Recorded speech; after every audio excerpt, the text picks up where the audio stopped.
It's The Drive with Robin Ross, and we're talking clothes this afternoon, why you can get some sizes, why some sizes fit and others don't, and how the decisions are made about what sizes to get. Thomaza Boyana, one of the buyers at Superbalist, is here to chat to us a bit more about this topic. Welcome to The Drive with Robin Ross, Thomaza.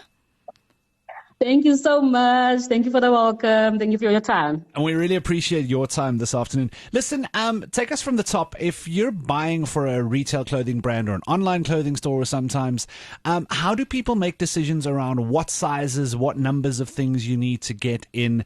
Because if you talk to your friends who are, for example, plus size, they always say what they need in terms of sizes isn't in stock, but all the mediums are in stock. But if you talk to sort of a person who wears a medium, they always go, the medium's always sold out so fast, there's only XL stuff available. How do you sort of run that line between how much you need to get? A lot of buying decisions are actually based on historical data in terms of what we've sold before. And obviously, you have to take into consideration your target customer, you take your pricing into consideration, you take when you want to launch that product into the retail space.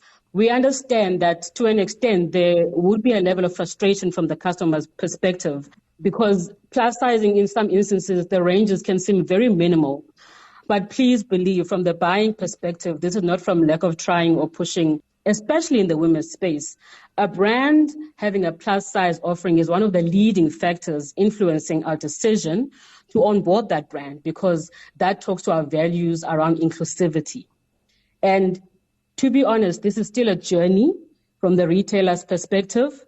We're still trying to finesse our offering in order to cater to the demand from our plus size customer. And in some instances, we may underestimate this demand and sell out quicker. And for that, we can only ask for grace from the customer, to be honest with you. I mean, what can you do? I understand that problem entirely. We all watched The Devil Wears Prada. And they were explaining to us how the fashion industry worked, that if the decisions are still being made there on the catwalks, it's going to take time to filter down to the rest of us with a plus-sized version. So another factor is that trend does influence the decisions we make behind plus-size buying.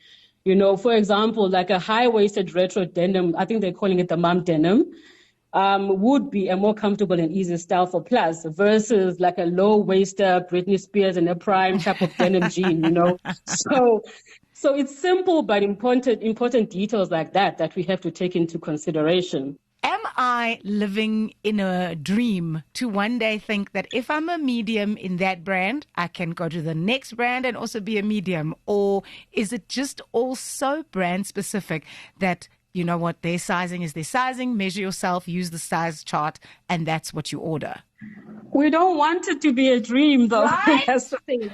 But we don't want it to be a dream. But to your point, the differences in terms of measurements and all of that is purely based on the brand's target customer when you're talking demographics, like the average measurements. And that's something I've had to teach myself as a plus-size customer as well, is that we must use those size guides that we have available for us. And just a hint from a plus-size girl that I am, you must also just pay attention to the fabric, right? Because we do specify the fabric detail as well. So if it doesn't have stretch, I beg you, please just try and buy a size up. It's just, I beg you, just so there's less frustration across the board. But if that fabric has stretch, no, we're good to go. We are within. Fair enough. Literally within. No, we are within. We make a plan. And I mean, I imagine it must be incredibly frustrating. A 12 here is a 16 over there, is a medium here, is a large there, is a small there. And I know I've spoken to women in my life. The psychology behind that plays a role as well. If you keep getting told that, I'm a regular looking human being, but all of my sizes are extra large because the small size is so tiny. I think it does play a psychology into people and how they view themselves. It definitely does. I think as a plus size girl, the journey to acceptance is a very long journey.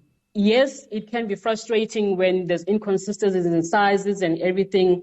But I think for me, the better we inform ourselves and just understand that we might have to look into certain things like the size guide. We might have to look into certain things like the fabric base to see if the stretch, for example, you know what I mean?